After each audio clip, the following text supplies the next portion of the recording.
This is Delay of Game, a sports talk podcast. Available on YouTube and online at thedelayofgamepodcast.wordpress.com. All right, welcome into a special guest work podcast here on Delay of Game. Ryan Swanigan with you today. Finally, after me ranting about this subject for so long, we are bringing in somebody who can talk about this subject a lot better than I can when I rant. Sydny Boyd of KRNU joins us, KRNU broadcaster, and just an awesome broadcast journalist in general. And she joins us here for this guest work podcast. Sydny, glad to have you in. Thank you so much for having me.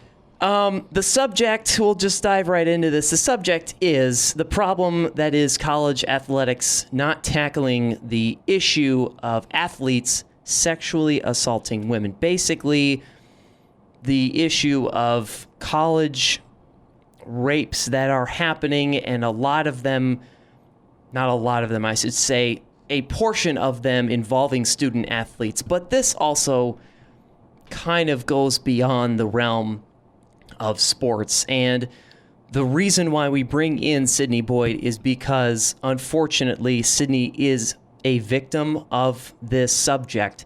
And it's not the fact that she knows it well. It's the fact that it happened to somebody who didn't deserve this to have happened to, but also the fact that you are a broadcast journalist and that you have a little bit more power to tell your story, be an advocate against things like this. And I guess that's where I want to start is this was something that it's life-changing. And since then, you are one of the strong voices that I have known personally about this type of instance. Talk about that in what you have really strived for with this subject. You said that I, as a broadcast journalism, have maybe some more power, and I do. I think that I've been given this great platform and a chance that others can hear my voice and can read my words. And, after a life-changing event like that happens to someone, I feel like you have two choices. You can kind of bury it down and ignore it and pretend that it never happened. And I did that for a little bit, and I didn't feel good about that, because I was still hearing about friends that it was happening to, or reading articles about women across the world that it was happening to, men and women. And there's just sort of this trend of covering it up and being afraid to say anything. And I've never been one to hold back and kind of bite my tongue on anything. And so I worked really hard to be okay with it and to not get over it, because you don't really ever get over it, but to come to terms with the fact that it changed who I was, but it didn't break who I was, and it didn't silence who I am. And so I just kind of took this advocate role. I'm not sure how I got here, really. It's kind of a little bit of a blur, but I did, and I will be the first to stand up and say when it's right and when it's wrong. And, I did it for the men and women that are afraid to say something, because I was there for a little bit. I was afraid to say something, and I was scared, and it doesn't feel good to talk about. But it's important, and it's worth talking about. And it's important that others know that it's okay to talk about. Right.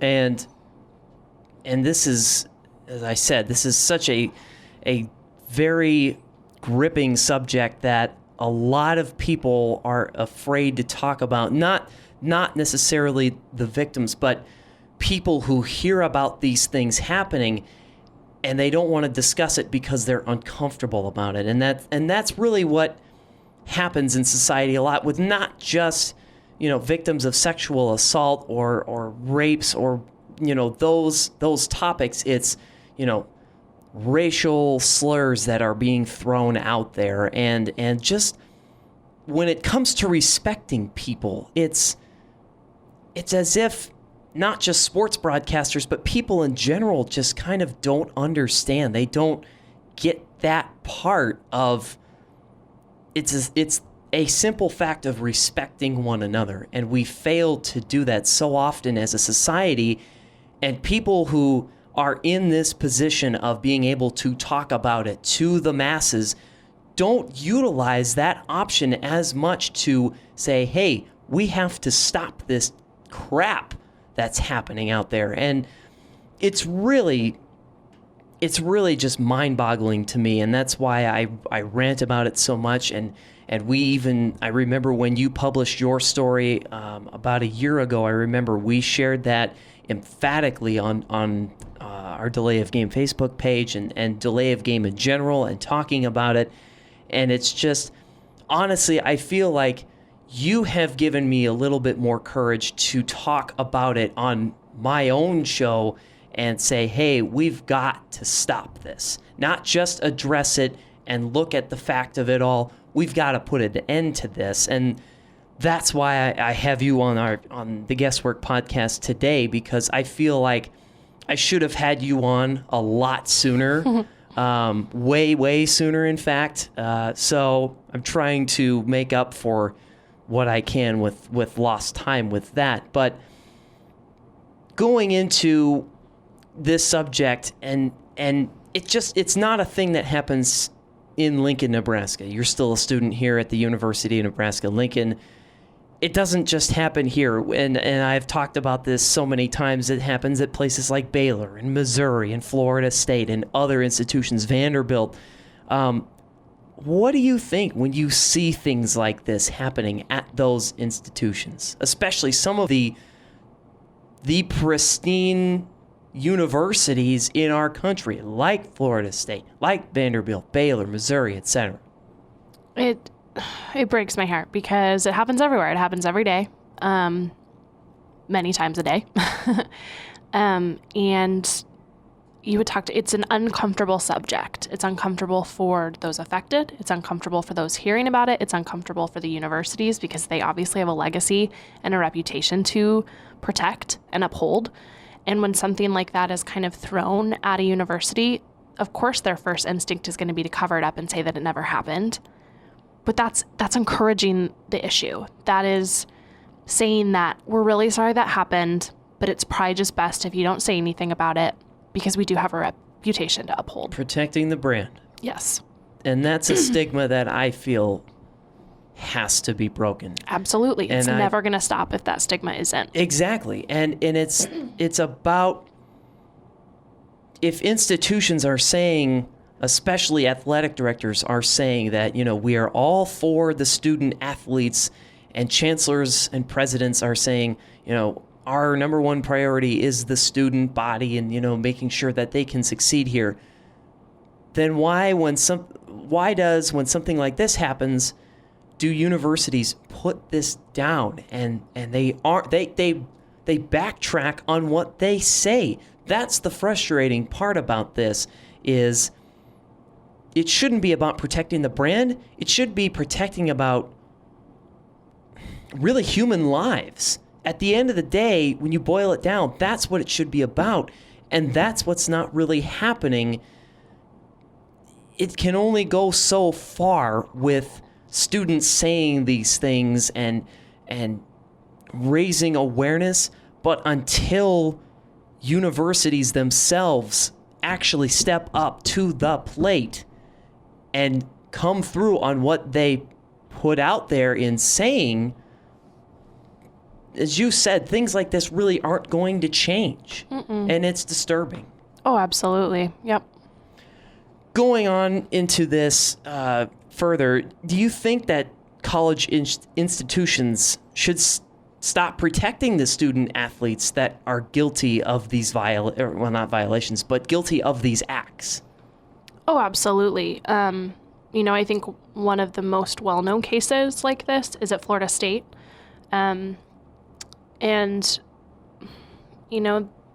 The entire athletic department, the entire university, the entire police department in Tallahassee protected that quarterback. And at that point, it's saying, it's okay. We're really sorry that happened, but it's okay because he's a football player. We have this legacy and reputation. and our football team's really good, and we want to bring that championship home. And at the end of the day, what's more important?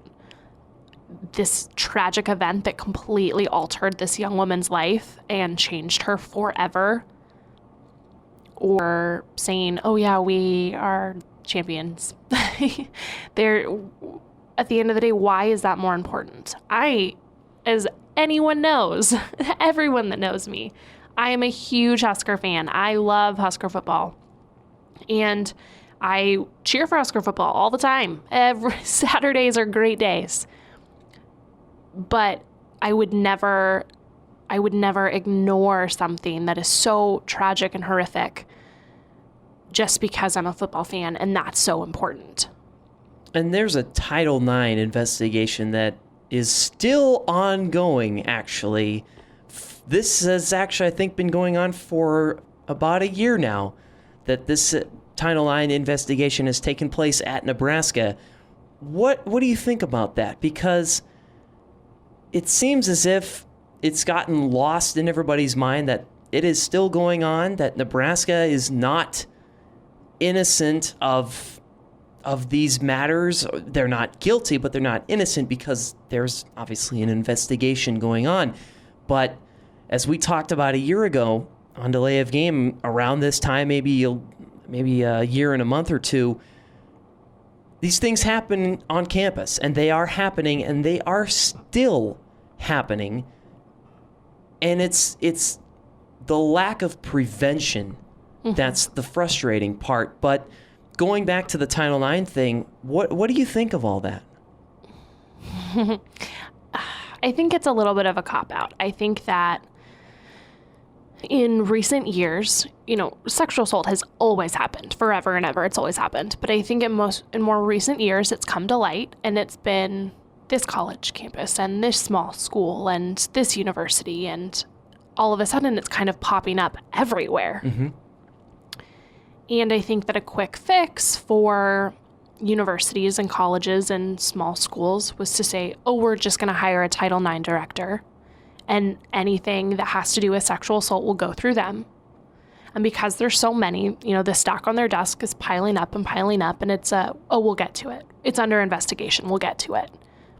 But are they really getting to it? Are they really investigating that and, trying to find what's best for the individual? I don't think so. I think that they're trying to find what's best for the school, because it's a paid position through that institution. Yep. I feel that a Title IX director is a little bit of a cop-out. I think that it's absolutely a step in the right direction, and it's proof that they're addressing it and they're acknowledging it.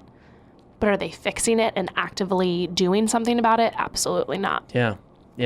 And then again, that's why I say we want to find out, okay, why is this investigation, or when is this investigation going to basically come to an end here and be finished and finalized and things of that nature?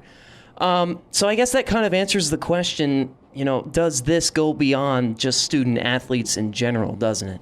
And that, I kind of answered the question, but I don't know if you want to elaborate on that a little bit more, if you could. Absolutely. It affects everyone. Of course, student athletes get probably the most fame because they're under a constant spotlight. And so sure, it looks like majority of sexual assaults just happen with student athletes, but they happen from fraternity members, from sorority member. It's anyone on campus, anyone that's not on campus. It literally affects everyone and anyone. It isn't just specifically one group of student athletes. Sydny Boyd, KRNU, joining us here on the Guest Work Podcast. Do you think there's enough that's being done in the overall general perspective of things now that we've covered, this aspect and that aspect? Is there enough being done to stop this and to force colleges to stop turning a blind eye to the issue? I'm not sure that there will ever be enough. I think that that's a super broad term. I think that there's a lot of little things that can add up. The documentary that was produced, it's called The Hunting Ground, kind of is this expose and on campus sexual assault. I think that that's a brilliant project, and it shed a lot of light on the issue, especially the Florida State case. I think that, you know, there's campus groups like It's On Us. I think that the nationwide movement, It's On Us, just different advocacy groups, I think that all of that working together absolutely helps that issue. We all have, you know, no matter what group you fall under, we all have that same goal of there will never be another sexual assault ever. Is that realistic? Probably not. But there's the number, it's, you know, 1 in 3 undergraduate women are going to be sexually assaulted in their college career. That's staggering. 1 in 3. That's a problem. Yeah. It's a serious absolutely. problem. So I think it's a little ambitious to say it's never going to happen again. That's just not realistic. But to change the statistics, I think can absolutely be done. And that's through education, through talking about it. And it doesn't matter how uncomfortable that subject is for those that have been affected and not been affected. It's something that we have to continue to talk about, because if not, it's just similar to that Title IX example I gave. That stack's just going to pile up. And those statistics are just going to get worse. And that's just a shame. And it can, while you said, you know, it probably won't happen in which, you know, you get to a point where there are no more sexual assaults. But that doesn't mean that we can still strive for that, though, right? No, of course. Of course, that's what you hope for. I'm not so naive that I'm going to say, yes, I know that one day there won't be. God, I hope not. But you have to be realistic. Yeah. That doesn't mean that you should stop and just be like, well, it's okay, because it's not okay. 1 in 3 isn't okay. 1 in 20 isn't okay. 1 in 100 isn't okay. It happening in general isn't okay. Absolutely. Yeah. We have to work towards something, because just being aware of it and talking about it doesn't do anything. There has to be steps in place. There has to be something to work towards to make sure that this doesn't keep happening. And do you think colleges are being held accountable enough for this? For not necessarily maybe turning a blind eye on the matter, but just being involved in the issue itself? Do you think they are being held accountable enough for all that? I think that some schools do it better than others, you know, with everything. I'll take the Big Ten, for instance, just because we're all very familiar with the Big Ten. The Big Ten, just as an organization, signed the It's On Us pledge that Vice President Joe Biden and President Obama initiated. Which, by the way, you're a big advocate of. I should mention that, too. I am. The Big Ten did it, signed this pledge. All of the schools in the Big Ten did. They all made videos, the It's On Us videos that have been circling around. Celebrities have done it. Many schools, not just in the Big Ten, just across the nation. And the University of Nebraska-Lincoln, a university that I love with my whole heart, I do not regret for a second coming here. We are just now making our own video. Just now. We are the last school in the Big Ten. Now, that isn't on the university, because we have our own It's On Us chapter. But it's disheartening that they haven't encouraged it sooner, or said, come to our group and said, hey, we know that you're this advocate group. We'd love to help you out with this, and get the chancellor and the president and XYZ, all these individuals, to help with this project. That we had to jump through hoops to get people to just sign their name and to stand and say, it's on us for a 30-second spot. Yeah.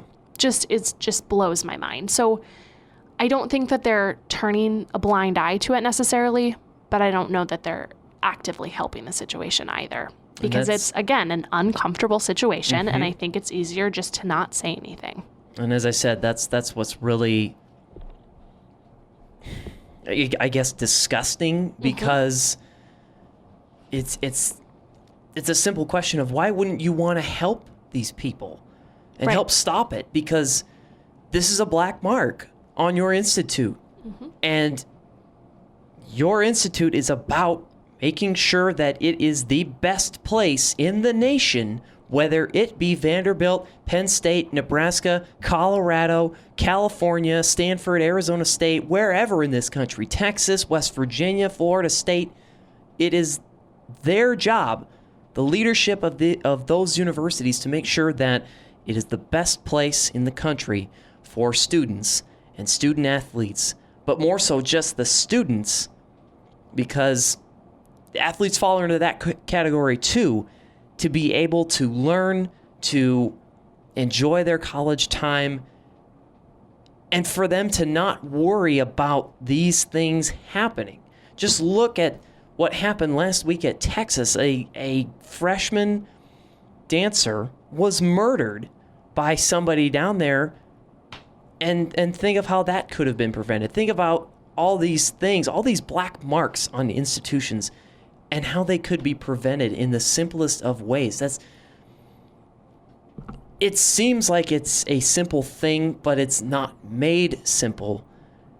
And that's what frustrates me, is that why aren't we simplifying this and doing something about that and taking action to stop that? Mm-hmm. No, I agree. Speaking of stopping it, my last question for you, going back to the unfortunate general topic of sexual assaults, how does this stop? How does that stop? Can it be stopped? I would think it can be stopped. I think it absolutely can be stopped. I think that it starts with education. I don't claim to be this huge feminist or anything, but you see different groups or different promotions that are saying, rather than telling girls what not to wear, you should be teaching boys not to rape, or, along those lines. How to respect women. Yes. And I think that it really does. It starts with that education and just common respect. Mm-hmm. I wish I had the answer. I wish that I, had this master plan of, oh yes, we follow steps 1 through 10 and no more sexual assault. Exactly. I wish for that with all of my heart. All I can do is continue to tell my story and advocate for the men and women that don't feel like they can yet. And I think that that's an important step. I think it might be the first step, is that we just have to continue to talk about it, and you have to continue to understand that mutual respect. And it doesn't matter how uncomfortable and gross and awful the subject is. You have to continue to talk about it and educate and make a plan, because if you don't and you continue to ignore it and just say, oh, we're really sorry that happened to you, move along, it's never going to stop. More lives will be, I don't want to say lost, but more lives will be affected in a negative way. Absolutely. If it's not addressed in full. Mm-hmm. People listening to this podcast who might be wondering how they can get involved, how they can do something, how can they get involved or do something, or be active in supporting the It's On Us campaign. Tell them about that. Absolutely. So the It's On Us campaign, like I had said, stemmed from the White House.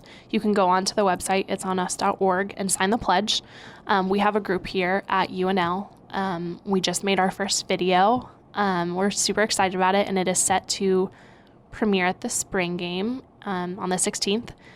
And it has student athletes in it promoting, softball coach Rhonda Ravel, different campus leaders, sororities, fraternities, so many individuals on our campus that support and believe in this cause stepped forward to just say it's on us. Mm-hmm. You can contact our group. We have a Facebook page. It's on us at Lincoln. Follow us on Twitter, Instagram, all that good stuff. And, just promote and talk about it, and be there for someone that has been affected by it. Mm-hmm. Sydny Boyd, KRNU, I cannot thank you enough for coming in and doing this podcast. Of course. Thank you for having me. Definitely. This was something that I have, as Matt Rigby knows, as Brent Bonfleur knows, everybody who's worked with me knows, I'm very, very adamant about this subject. And having you come in and talk about this was great. So I thank you so much. Thank you. Sydny Boyd, KRNU, Guest Work Podcast here. Be sure to check out also the regular show Available on our website, the Delay of Game podcast.wordpress.com, facebook.com/delay of game, also on Twitter at DOG_podcast, and on YouTube. Podcast.